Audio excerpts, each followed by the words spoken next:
Run it up, then run it back. Run it up, then run it back. Run it up, run it back. Run it up, then run it back. Yeah. Good Thursday morning. Welcome to Run It Back. Michelle, Boogie, Lou. How are we doing, guys? Are we tired? Are we feeling happy? Let's get a Smooth check. morning to me. We're getting there. Okay, we are over the hump. We are almost there. Actually, no, this is our Friday, I think, this week. So yes, no, this is it. Okay, we got this. Guys, I feel like I'm just suffering from deja vu day in, day out with this Giannis situation. See, this is the problem when a giant name is ready to move on. It takes up all of the headlines. So, Shams reporting that he's ready for a new home. Yeah, we know. By the February 5th deadline or in the offseason, said that several teams are making pretty aggressive offers already and that the Bucks are starting to listen. I think the big thing, Lou, was whether or not it was going to happen at the trade deadline, not so much whether he was actually going to leave at all. Now it really feels like he's going to leave at the trade deadline. Do you feel that? I don't know. Not with the language. It looks like everybody's willing to be patient and see what they can get out of it. The Milwaukee Bucks are going to do what's best for the Milwaukee Bucks at the end of the day. And from what I understand, they want draft picks or they want a young talent that they can go get out of the draft that can possibly be somebody, a blockbuster guy in the future like Giannis, who they went and got in the drafting process. And so with that being said, it looks like they're going to be patient, but they're willing to listen to aggressive offers up until that trade deadline. So who knows what happens? It looks like they're not in a rush to make anything happen. It looked like Giannis is in the rush, but the Milwaukee Bucks are willing to be patient and take their time to be able to get what they want out of this whole scenario. So, if I'm a betting man, I don't know if this happens before the trade deadline because, it's a limited amount of teams that can offer them things that they would want in return for Giannis. And he also has these destinations where he would like to play as well. So it's just looking like it's going to be a long process. It looks like it's going to go into the offseason to me if I'm a betting man, like I said, and so who knows what's going to happen. But it looks like both sides are ready to move on. It's just a matter of when and where. Yeah, I agree. I feel like I've spoke on it before earlier, in the year. I think this is too big of a move to happen right now. This is a franchise altering move. This changes the Milwaukee Bucks' entire franchise moving forward. So I don't think this is something that can be done mid-season. Obviously, Giannis is ready to move on. He won't come out and say it, and respectfully so. I feel like that's something that's also kind of being forced and pushed. They want to hear from him straight from the horse's mouth. But I think that the message is pretty loud and clear and the wheels are already turning behind the scenes. But I also think Milwaukee is in a situation where they want to get as much as they can out of this as well. I do think it's an off-season type of, move. So with all that being said, this is something that happens in the offseason. I think they will take their time. They're going to get their best offer. And, hopefully they can come to a mutual understanding and a place to where Giannis can get exactly where he wants to go. I do think some of the Heat and the Knicks, for example, I think are a little handcuffed at what they can do now versus what they can do a little later. So, and those are two of his preferred destinations, allegedly. I do think that there's something to the idea that he didn't want to be the back. I mean, look, there are very few of us who relish being the villain, right? And I do not think Giannis falls into that category. So whether or not he's directly demanded, which they're saying he has not directly demanded, but these reports are getting louder and louder, Lou. I mean, I tend to start to think there's a lot of smoke at this point. He's asked, but he just hasn't asked to us. Yeah, I gotta be honest. I can enjoy the way that he's been able to handle this. Like, he was going to be the bad guy either way it goes. That's just the nature of the business. That's how this goes. And so as far as not embarrassing Milwaukee, not embarrassing the team that he's on, he hasn't said a lot of negative things publicly. He hasn't asked for a trade publicly. He hasn't made a big fuss. The most embarrassing thing that we've seen is the team getting booed and him booing them back in a game that they were trying to get back into. That's one thing. But other than that, behind closed doors, I can appreciate the way that this has been handled on a professional side. This is an organization that drafted him. Not only that, they've put his brothers in uniform. They've done everything that they can do to make sure that he's happy and he's comfortable. in the Milwaukee Bucks organization. And so with that, there comes a mutual respect on both sides. Everybody deserves respect, and they got a championship out of it. So when you have so many layers to a relationship, you don't want to just blow it up and make it look bad out and let it play out in the public. So I can appreciate the way that this is going. People are going to have things to say one way or another, whether Giannis, flat out asked for a trade or whether he allowed his representation to do the talking, which it looks like that's what's been going on. And so I don't think he's going to be the bad guy in this, but you can't control the narratives when these storylines come out and this information comes out. You can't control how people react to it and how they feel about it. But I think he's handled this as a professional all the way through. I think you hit it right on the head, Lou. It's definitely being done in the most respectful way, in a graceful way as well. I think this can be a really clean breakup. I think that's exactly what both sides want. I don't see them making this a nasty breakup, and for good reason. Everybody got the best case scenario out of this situation, and sometimes things just hit the end of the road, and I think that's what this situation is. They squeezed this lemon until both sides could no more. So it's time to move on for both sides. Obviously, Milwaukee wants to find the best situation as far as their future is concerned, and the same goes for Giannis. So there's no reason for this to be a nasty breakup. Both sides go their ways, and wish each other the best moving forward. I have been listening to a lot of callers, from the Milwaukee area and Bucks fans, and they do seem very like, this has been a really great run. It seems overall pretty harmonious in the idea that it's time for him to go on. Where do you listen to these calls? I listen to NBA radio. I listen to NBA radio all day. Okay. Well, not all day. Some shows I don't care for, but it's it's just that they seem like he gave us a great run. We love him. Time to move on. That being said, and that's good. There's that, and then there's the business side, right? So if you're the Bucks, do you feel the need to send him to where he actually would like to go, or are you not even taking that into consideration, Boogie?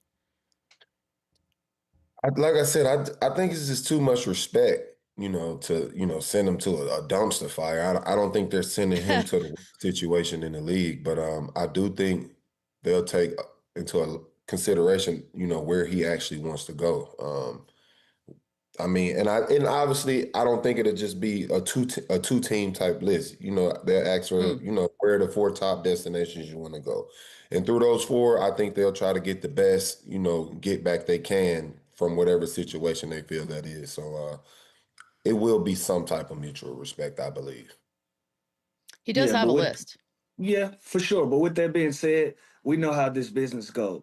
The team is going to do what's best for the team. Now, if that coincides with something that Giannis wants to happen as well, obviously they will make that shake. But if they can't make it shake, they're going to do business one-on-one, which is what's best for the Milwaukee Bucks moving forward, especially if we're going to trade away our 2-time MVP and try to rebuild. We have to have something that we can stand on and that we can build off of. And so if one of these teams that's his destination or somewhere that he wants to play, if they don't have the package ready for the Milwaukee Bucks, he's still going to be a Milwaukee Buck until they get what they want out of it. And they've been very clear about that. They want draft picks, or they want a young guy they can go get in the draft that they feel like will be somebody that can move the needle for the Milwaukee Bucks moving forward in the future if they're going to move off of Giannis. And so if they can do it and everybody can be happy and both sides can coexist to a place where Milwaukee Bucks can get what they want and Giannis can land somewhere they want, that is the ideal situation. But we all know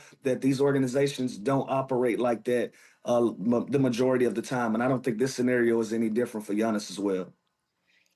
I do find it fascinating that the report that and we've talked about this a lot, that his preferred quote unquote destinations are Knicks, Heat, Raptors, which are the 3 that are being also mentioned along with the Warriors, who are being sort of thrown in there as well.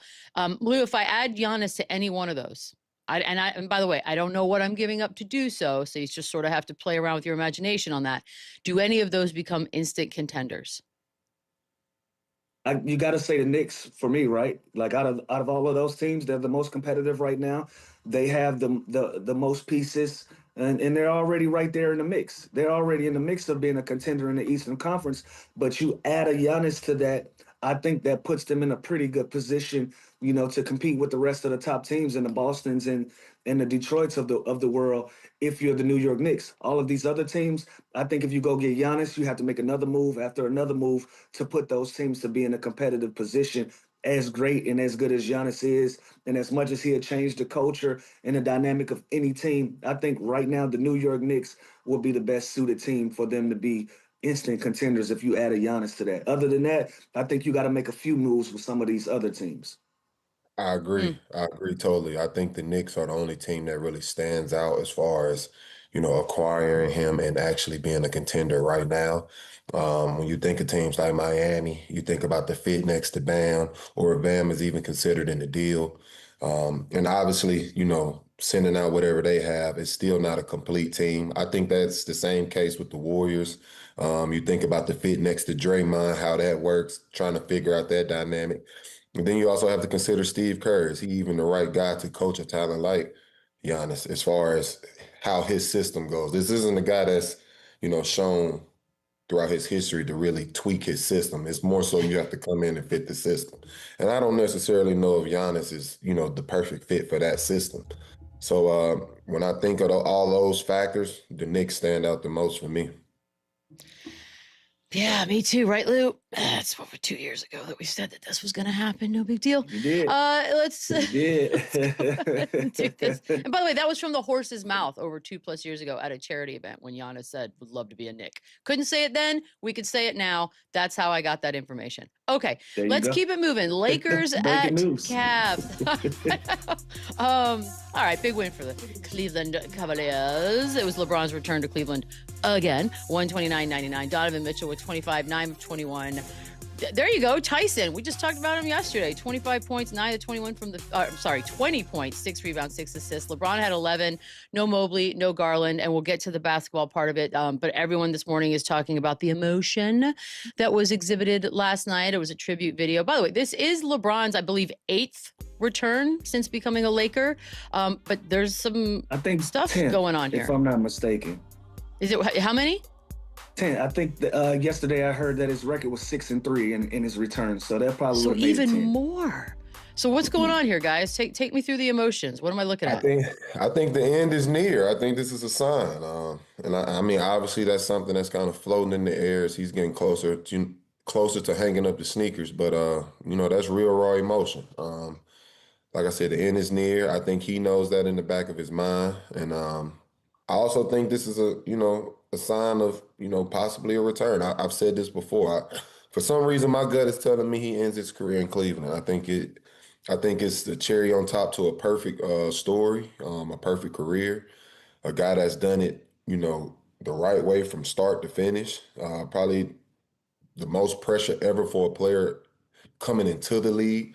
So I think it's a perfect storybook ending for him to end his career in Cleveland. So that's what I took from it. Just to see that type of genuine raw emotion in the moment. That's what I took from it. Yeah, it sure felt like the end of the road right there. Him being celebrated in Cleveland, his family being there, Bronny having an opportunity to play the tribute video, so many different things being said around this game. But I don't think this is it. I think LeBron James will be celebrated. I think he's gonna have his farewell tour. And I think what I saw last night, I didn't see this as the end of the road. I saw this as an olive branch to welcome him back with open arms if he would want to return for his last and final season as an NBA player. That's kind of how I took this as an olive branch to say, hey, we will welcome you back with open arms if you decided that you wanted to wear the Cleveland Cavaliers uniform one last time for one last rodeo in a farewell and riding off into the sunset. It did have a lot of aspects of, hey, listen, this is my last time being here. We're not sure, but I just feel like it's gonna be more than that. This is gonna be something that we're gonna see in every arena that he plays in from every single team, not just the Cleveland Cavaliers, if he was to hang it up. And so it was good to see the emotion. It was good to see him be human. Sometimes in the world where we constantly criticize LeBron James on expectations and what's expected, we also got to remember how he came into this game and what he's been able to accomplish over 23 years in the NBA. I've always said it on this show. This man has been a relevant basketball player since the age of 13, 14 years old. And at 41 years old, we're still talking about him in a relevant type of scenario. And so it was good to see him be human. Like, at first he was trying to fight the tears. That's why he had that crazy look on his face, Yeah. because he was fighting it. And, and after a while, you got to let it go. You got to let it out. So it was a great homecoming. Obviously, I'm sure they wanted the game to go a different way, but the Cleveland Cavaliers are focused on their goals and their missions as well, and they took care of business. But this was good to see from Cleveland. We've come a long way from burning jerseys and saying they hate them and tearing down, the wall murals and whatnot. So it was good to see this for him. So everything you guys said in there, that there's a lot of that, right? Like whether or not he's going to play another season. He said, I don't know if this is my last game in Cleveland. Dave McMenamin talking about that the team is open to the idea of bringing him back in the offseason. Now, bringing him back when he's a free agent in the offseason is one thing. There's no world in which they try to maneuver getting him there before that, is there? It wouldn't make sense to. Yeah.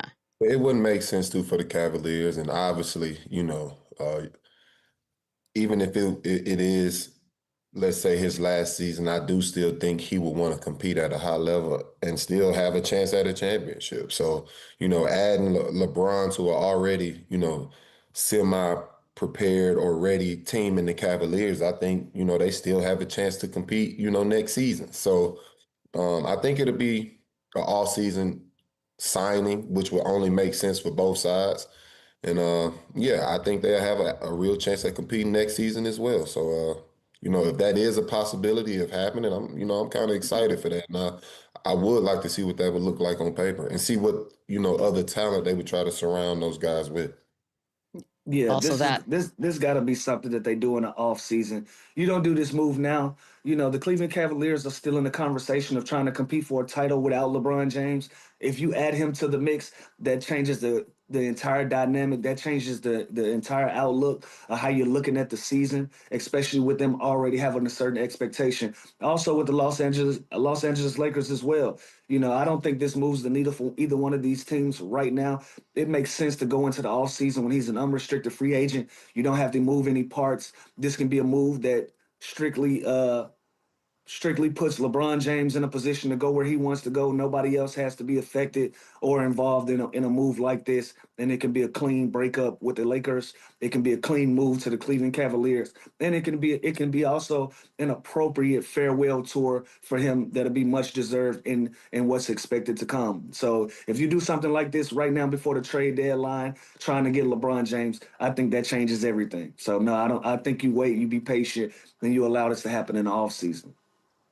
McMenamin also said LeBron does not necessarily want a farewell tour, just in the off chance that perhaps maybe his body doesn't withhold what that entails. Anybody here buying that he does not want a farewell tour? I'm not buying the part as far as his body holding up. I mean, it's held up this long, so I think one more season throughout a farewell tour wouldn't be a far-fetched thing or something he couldn't accomplish. But as far as the farewell tour, for some reason, I feel like they'll be a little more creative than just doing a farewell tour for LeBron. I feel like it kind of became a trendy thing after Kobe, but the difference with Kobe was his was really organic. It just happened naturally and deservingly so.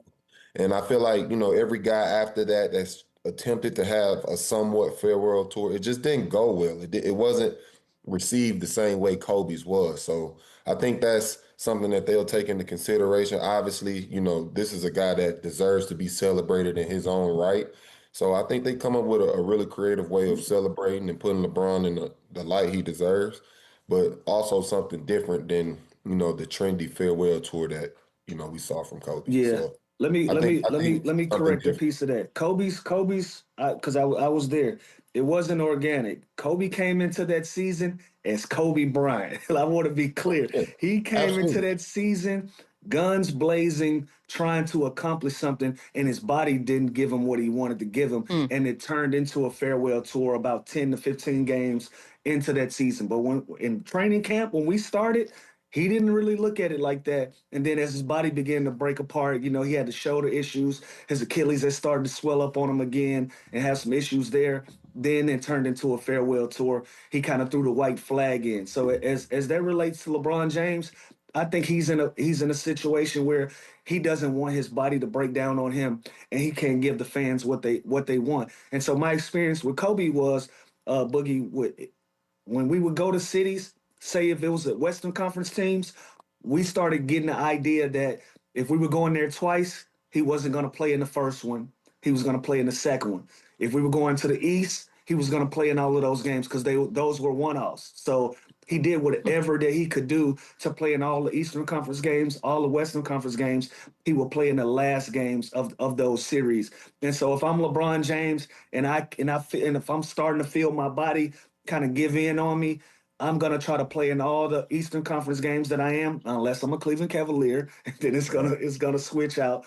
But all the Western Conference teams, I'm probably going to play in those last games. And so, I'm sure they can find something creative to do, but I understand his position. You don't want to let anybody down. You don't want to put that pressure on yourself to perform at a certain level if you feel like you can't go out there and successfully do so for your fans and your fan base that you've created, over a 23 plus year of career. So, that's my 2 cents. That's my 2 cents on it. I understand his position, but he has to go out and be celebrated, man. There's no way that he does this quietly and people don't give him his flowers at every single stop. No chance. So no chance. No chance. Okay, so Jalen Tyson went a little viral after this one. He had some comments. So let's play the comments first. Obviously, there's a different energy in this building when the James family's here. We saw how the fans reacted to Bronny, and certainly this could be potentially LeBron's last game in this building. How would you characterize his impact on this city and franchise? Well, you can say something, too. This is Donovan Mitchell City now. This is Donovan Mitchell City now. When he come back here, we're going to make sure that everybody root for him like they did for him. So this is his stuff. This is his city. Yes, sir, Jalen. Okay. Okay, who's got a problem fella with that? Jumped out the box. He overspoke, man. He overspoke. That's all. And listen, Boogie, he volunteered that. He said, "Come here, I got something to say." He really did. He thought he had a mic drop moment, bro. Aw.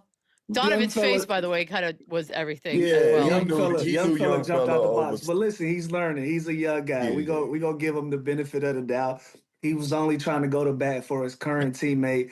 But hey, you got to read the room, young fella. You're gonna be around long enough to realize when you gotta fold him and you gotta hold him sometimes, and you gotta allow it to be what it's gonna be. Even Donovan Mitchell was like, "Whoa, whoa, whoa!" Don't put this pressure on me. Especially when they just said when he just said that the James family is in the building. The family is in the building.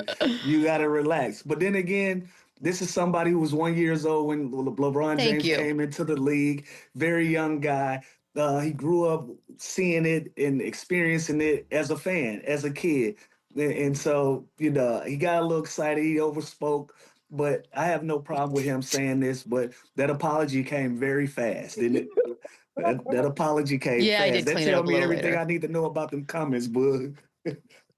Yo, I mean, I thought the same thing. I laughed when I saw it, and I'm like, man, this young kid has no clue. He just kind of overspoke. He's caught up in the moment. They're excited about the win.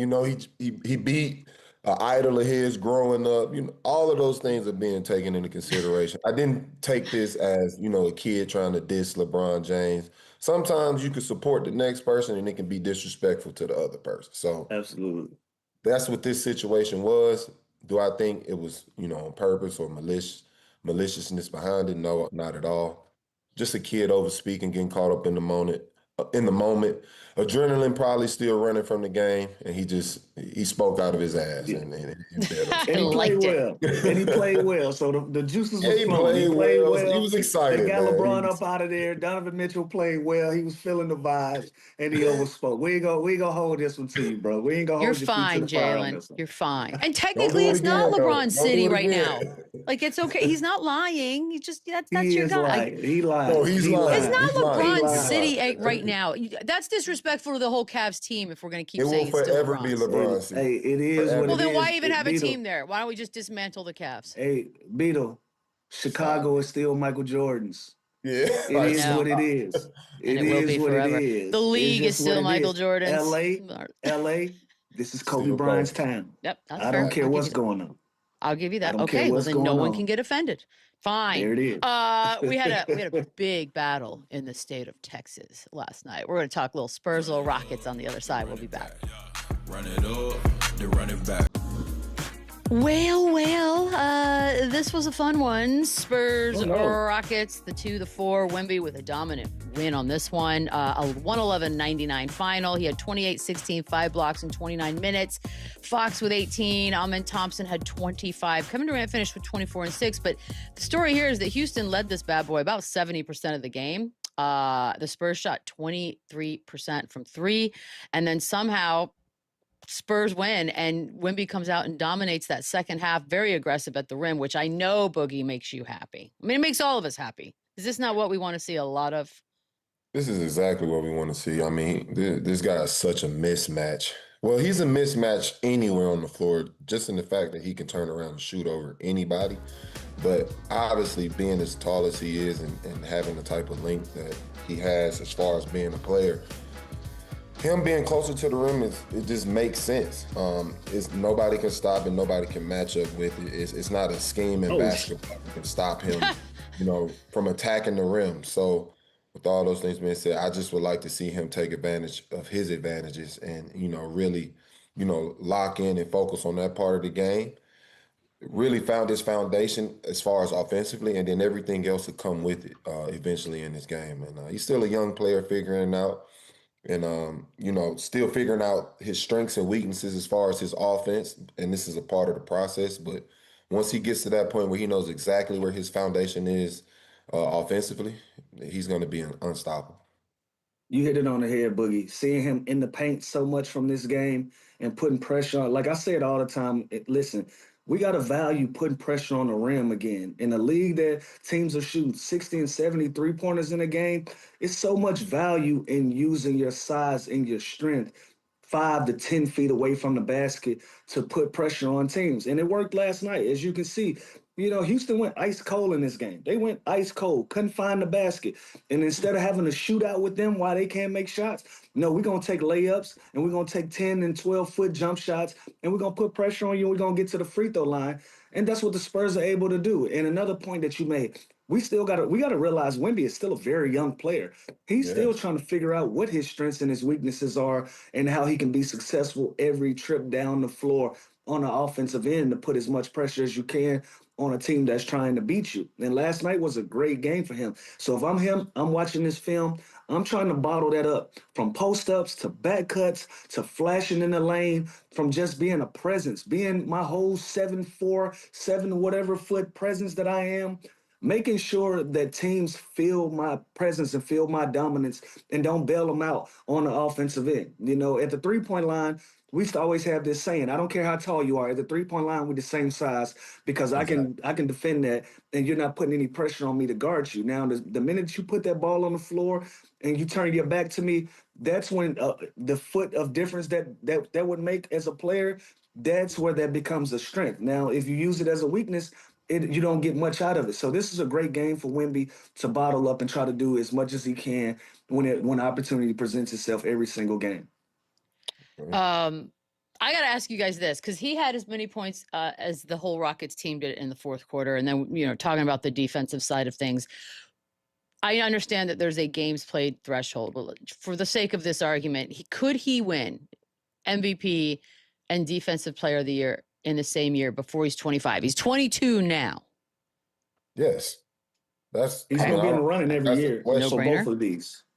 Yeah, and I think that's why he has so much support early on as far as a chance at being one of the greatest to ever play this game. Everybody knows he has the potential to do that at bare minimum.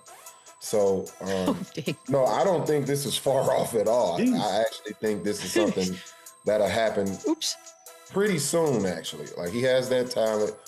He has the work ethic. He has everything. He has all the intangibles for this to be done. So, absolutely.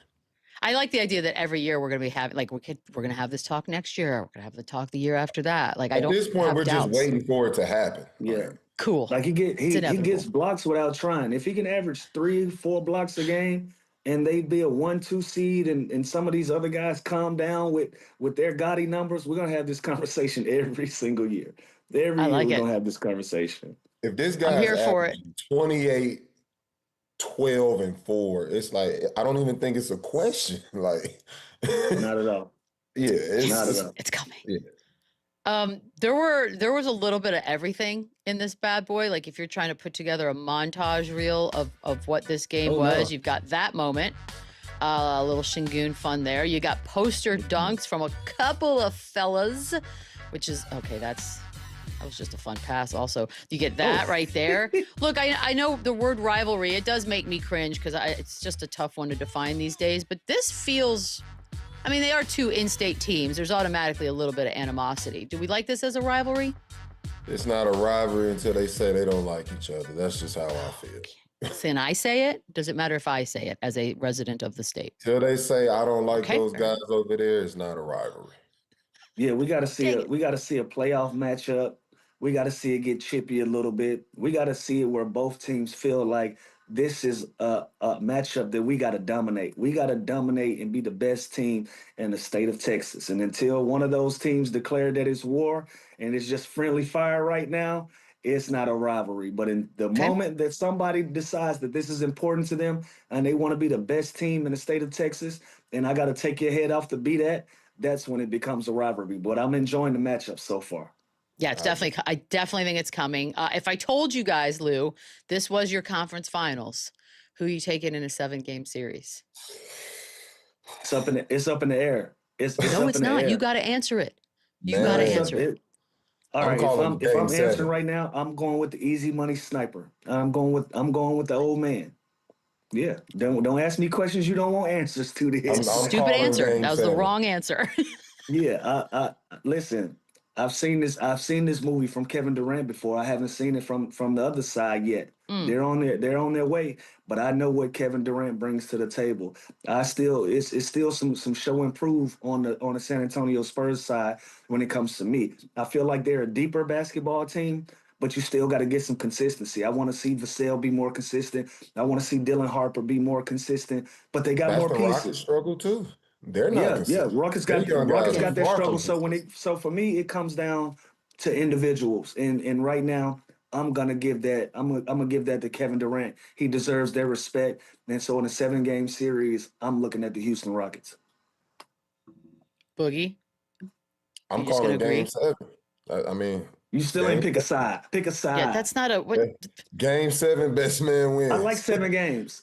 I said it was a 7-game series. I think these teams are almost evenly matched with one or two pieces. I still would lean that to the San Antonio Spurs side. I don't know. I just can't bet against Kevin Durant at this time. I might have to go Spurs, and the reason I say that, I feel like when the Rockets get very, very stagnant, and that's due to not having that guard that can control the game for them at certain points of the game. Like, I think the Thompson twin is a very, very talented player. He's a very versatile player. Could do a lot of things on the floor, but it's just one thing about having that veteran savvy guard that knows exactly how to control the game, knows exactly when to get the superstar the ball, knows when to slow the game down, get in the set, or speed the game up and play freely. It's just something about having that experience and that veteran salve that changes the game for, playoff teams. So that's my only concern with Houston.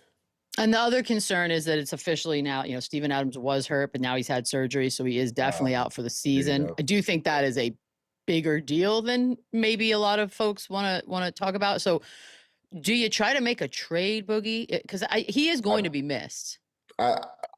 Obviously he will be missed, but I do still think they're safe as far as, having resourceful bigs. They do still have a Clint Capella, coming off the bench, if I'm not mistaken. Plenty of playoff experience, plays that role well, a big-time rebounder, shot blocker, a lob threat, and knows how to play the role.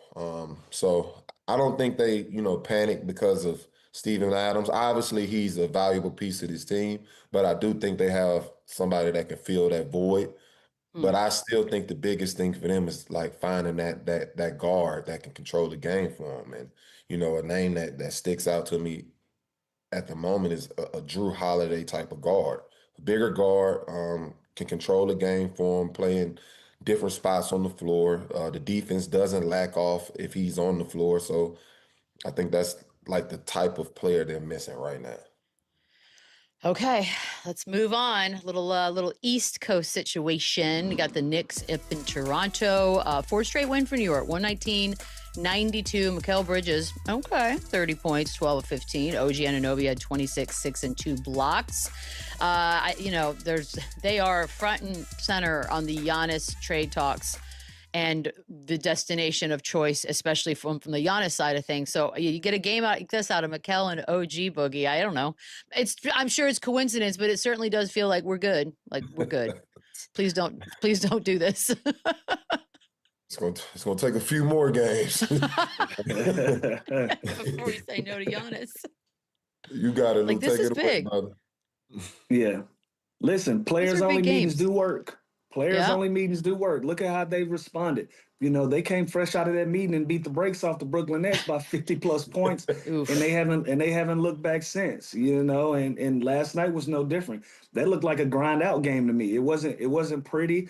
You know, they were a team that was struggling for a little while, and then they turned the heat up on the Toronto Raptors, and the Raptors did them a favor by turning the basketball over 20 times. But when you can turn a team over 20 times, that tells me that you're a defensive-minded team and you're being disruptive and you're in the passing lanes and you're making it tough on them to run their sets and do the things that they're comfortable with doing. So you got to give the Knicks a bunch of credit from what they were able to do last night.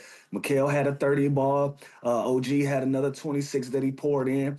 Cat and Brunson didn't have their best night, but that's why you have a deep basketball team where you can go to other guys that'll win you a basketball game on an off night with your stars. So last night, Knicks did their thing. But these are the two guys that might get traded if this trade happens. Absolutely. And they just made it really, really sexy for the Milwaukee Bucks, if so.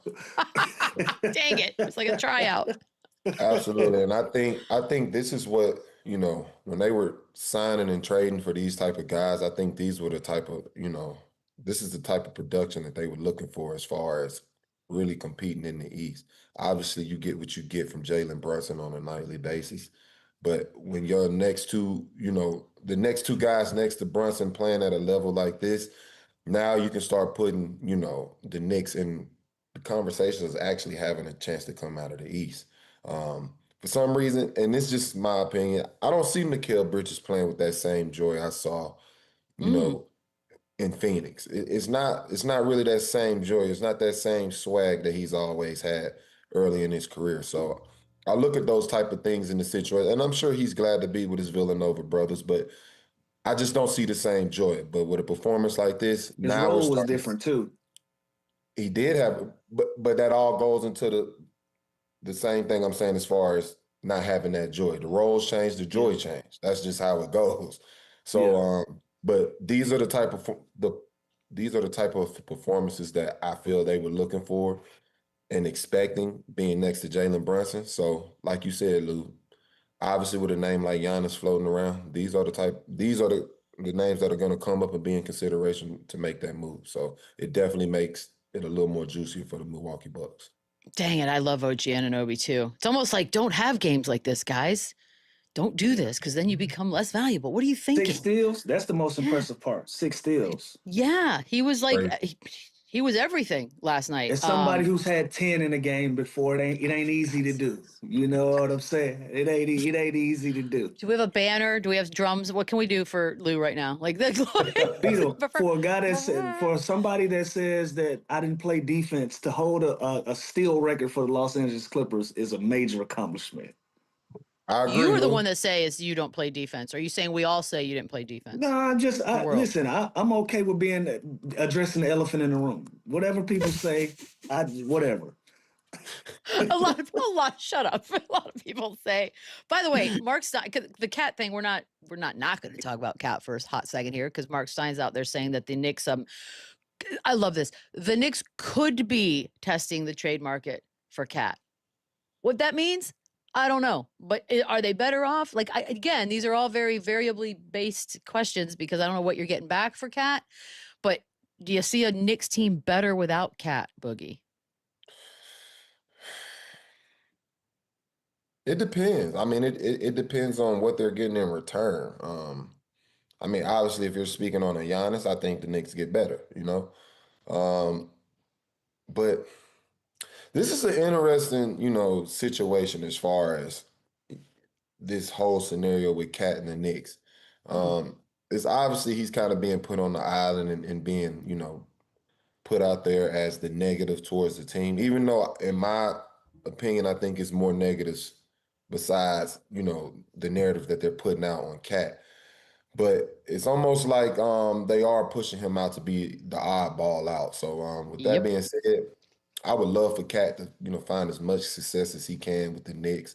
I know it means the world to him being at home, playing at home, being a hometown kid, all of those things. I know it would mean the world for him to, be able to compete at a high level. But for me, I just don't feel like the planets are aligning in this situation. So I do think the Knicks would be in a better situation depending on the player they get in return. And I also think it'll be a better situation for Cat. Like I said, I just don't feel like the planets are aligning in this situation right now. Well, I'm glad you said that because Lou, Akeem in the chat, and chat's lively, shout out, says he's got a hot take. If you put Cat on the Wizards, that'll make him a top 4 seed team in the East next season. Your thoughts? Well, listen. Who was top 14? The Wizards? Yes. Hell no. No, hold on. Let's hold on though. I'm not saying I'm not agreeing. I'm not agreeing. But you got good bones with Trae Young, and if you can put him with Cat, and then you start filling in the blanks from there, that puts them in a position to have an opportunity to compete on paper. You're so diplomatic. What are we doing? We running for mayor of DC? I'd rather Cat be in Cleveland. I'm a glass half full type of guy. I don't know. Oh God. Well, I'm not, Lou. I like Cleveland for Cat. Cat next to Evan Mobley. I think that's a really good situation. Okay. Oh, well, now we're making our own stuff happen. Okay. Well, you know what? Keep the energy, Boogie. Here's the deal. We're taking a quick break because the chat's got thoughts on your career, Mr. Cousins. When we come back. Running back. A little bucket or brick here. So you guys hear our thoughts on a daily basis. You guys have some great thoughts in the chat. I want to say that, and I've seen some of these. And we're going to start with Hodor. Boogie, this is right to you. I would take Boogie's peak and Al Horford's career. Bucket or brick? That's a bucket. Bucket. Okay. I'm not mad at that. Al Horford had a really, really good career.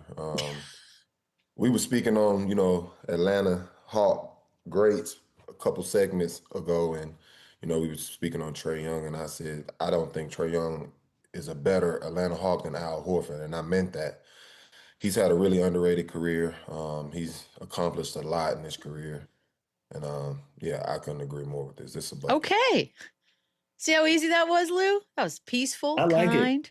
I like it. I like it a lot. It makes sense. Al Horford's career is to be envied. He did everything by the book, class act guy. He's a champion, did everything, but Boogie was a monster. When Boogie came through the league, he was a monster. He was a lot to deal with, and he was mean as hell. So if I can put both of them together, and I can merge them, that's a good creative player right there. That's terrifying. It's like a Frankenstein of basketball. Okay, Lou, you get this one. This is from Brody. Makes me laugh. Luka is just hardened with better PR and sympathy because of the trade. Bucket or brick? That's a brick, man. I think it's brilliant. I think it's brilliant. Better PR is hilarious, and sympathy because of the trade. Luka don't need nobody's sympathy. Luka go out and do his thing. He don't need no sympathy, and he don't need PR. His game speaks for itself. So it's a brick, man. I ain't giving too much to this Brody. Is that Westbrook? Is that you on your burner account? Who is the Brody? I think it's hilarious. Brody, I like that one. All right, how about Dan Reynolds? Hey, I got to give him a bucket on that one. Not because I agree with the statement. Not because I agree with the statement. I think Luka is a category of his own. He's an incredible talent. But just because of the creativity of this tweet, I love it. Yeah. So that's how you write a statement. It was creative. I give him that. Working for a show. Brody, you should be working for a show. Dan Reynolds. How about this one, Boogie? The support tolerance for Draymond is Kerr and Curry's greatest failure. That's a big break. I mean, this guy, Really? he's part of the reason they've won 4 championships. What's the failure in 4 championships? I don't understand that. So, The nah, enabling. I think the Projecting at enabling his is what people are. finest. yeah, Yeah. this is great. They have 4 Projecting championships. at his That's not a finest. No, failure. this is a brick. I'm just saying. I'm just speaking on the Dan Reynolds side of Listen, things. There's, Boogie's played with Draymond. I've only played pickup basketball with Draymond Green. And I told my friends, I said, I think that's the easiest basketball has ever been for me in my life playing with Draymond. So Okay. seeing Steph Curry be able to do what he's done, y'all got to put more respect on Draymond's name when it comes to basketball. This is a All break. right, so that one, no. That one's okay. Fine, fair enough. We're gonna take a quick break, wrap things up on the other side. The running back, run it up, the running back. So this is interesting. Chris Hayes is reporting that Jason Tatum's reevaluating his situation. He's considering actually sitting out the full season, despite the videos that we've seen. Tatum told Ramona Shelburne that he hasn't made a decision because he, quotes, wants to get it right the first time. His team's sitting in third right now. Are you buying, Boogie, that he should sit out the whole season and just come back stronger and better than ever next time? I don't really know. This is an interesting situation. Obviously, him being added to the team will only elevate this Celtics team, but I can also understand his viewpoint as far as, joining the mix in the midst of the season and also trying to find your rhythm and it being closer to the playoffs. That's a very, very tough task. And you're asking, and that's coming from somebody that's actually tried it. So I wouldn't be mad at him for sitting out. I want to see him 100% healthy and at 100% his best. So I wouldn't be mad at it. What do you think, Lou? I gotta take a word from Boogie. He's experienced this. He's been through it. I haven't. You got to think long term. You got to think longevity. And if I'm Jason Tatum, my career is more than a half a season or a playoff run. I got a lot of basketball left to be played, and so I agree with his sentiment. He want to get it right the first time. So there's no need to rush him back, especially, and there's not even an appetite to have him back right now. The fan, it's not like the team or anybody's pressuring him to be back. They're in a really good position now. Obviously, if you add him to that puts this team in a completely different situation and scenario, but it's no reason to rush them back. You got to think long term. You got to think years and years after this. Take your time. Whatever happens, happens, but take your time. But guys, what about us? We've been counting on this. We've seen the videos where we want him back. Like, what about us? Is he even thinking about us at this point? It's so selfish. Nah. Guys, that's going to do it for us. We will be back Monday in studio. Until then, have a fabulous and safe weekend.